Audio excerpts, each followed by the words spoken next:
Pennsylvania's two U.S. senators are from different parties, but when it comes to Putin and Russia, they are definitely on the same page. Dennis Owens reports.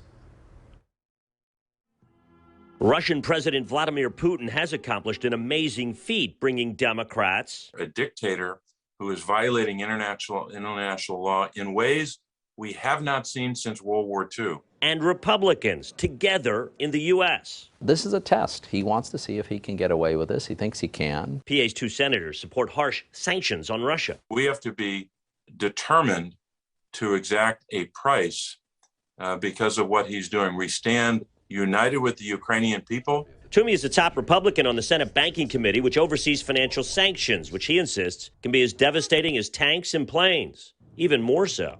We have the power to isolate Russian banks so that they can do business with each other, and I guess Chinese banks, if the Chinese are so inclined, and not very many other places in the world. That would be crippling to the Russian economy. Toomey says President Biden can't blink because Putin and the rest of the world are watching. Really important that he come to the conclusion that this was a mistake.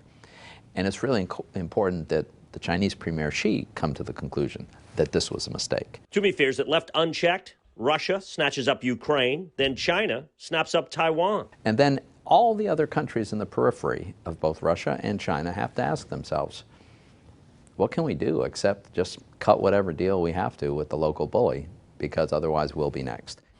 That, chillingly, sounds like the rationale that led the U.S. into Vietnam in the 1960s. But Toomey says he'd target Russian money, but not use American troops. I'm in favor of the economic sanctions that I think could cause Putin to conclude that this was a big mistake. I am not in favor of tens of thousands of Americans getting killed, as happened in Vietnam. But you're concerned? I'm very concerned. Toomey is asking the Senate to pass sanction legislation when it returns to Washington next week. In Harrisburg, Dennis Owens, ABC 27 News.